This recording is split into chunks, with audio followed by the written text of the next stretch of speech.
આપનું સ્વાગત છે। જિલ્લા કલેક્ટર શ્રી લલિત નારાયણ સિંહ સાધુના અધ્યક્ષસ્થાને ડીએલસીસી અને આરસેટી એડવાઇઝરી કમિટીની બેઠક યોજાઈ। વિવિધ બેંકોના પ્રતિનિધિઓ અને સરકારી વિભાગો દ્વારા ધિરાણ અને યોજનાકીય પ્રગતિની સમીક્ષા કરાઈ। સાબરકાંઠા જિલ્લા કલેક્ટર કચેરી સભાખંડ ખાતે જિલ્લા કલેક્ટર શ્રી લલિત નારાયણ સિંહ સાધુના અધ્યક્ષતામાં ડીએલસીસી તથા Baroda rural self employment training institute Sabarkantha advisory કમિટીની મહત્વપૂર્ણ બેઠક યોજાઈ હતી।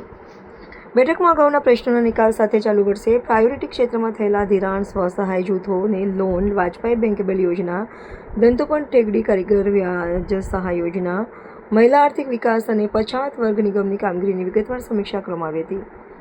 ખેતીવાડી અને પાક ધિરાણ ક્ષેત્રે બેંકો દ્વારા કરાયેલી કામગીરીની ચર્ચા કરવામાં આવી હતી। શિશુ, કિશોર અને તરુણ કેટેગરી હેઠળ 75,866 ખાતાઓમાં કુલ ₹651.52 કરોડનું ધિરાણ પૂરું પાડવામાં આવ્યું છે।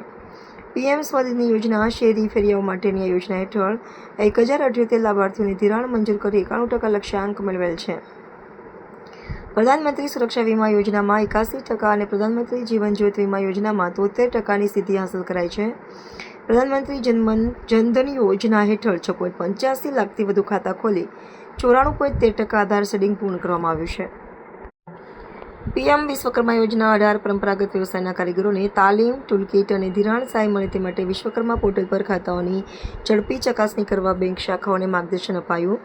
આ બેઠક દરમિયાન જિલ્લા કલેક્ટર શ્રી લલિત નારાયણ સિંહ સાંધુએ બેંક અધિકારીઓ અને સરકારી વિભાગોને પરસ્પર સંકલનમાં રહીને સરકારશ્રીના નિર્ધારિત ટાર્ગેટ સમયમર્યાદામાં સિદ્ધ કરવા હાકલ કરી હતી। બેંકો દ્વારા રજૂ કરાયેલા રિપોર્ટ્સ અંગે ચર્ચા કરી વધુમાં વધુ જરૂરિયાતમંદ અને ગ્રામીણ લાભાર્થીઓની યોજનાઓ તથા આરસેટની તાલીમનો લાભ મળે તે સુનિશ્ચિત કરવા ભાર મૂક્યો હતો।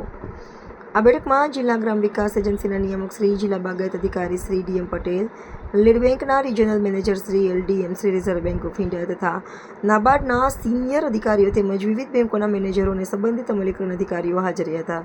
રિપોર્ટર મિનેશભાઈ વ્યાસ, તનોર। આવા ન્યૂઝ જોવા માટે સાબર આવાઝ યુટ્યુબ ચેનલને સબસ્ક્રાઇબ કરો અને લાઇક કરો, જેથી હવે પછીના દરેક સમાચાર સબસ્ક્રાઇબ કરેલા હશે તેઓને નવા સમાચારની માહિતી મળી જશે।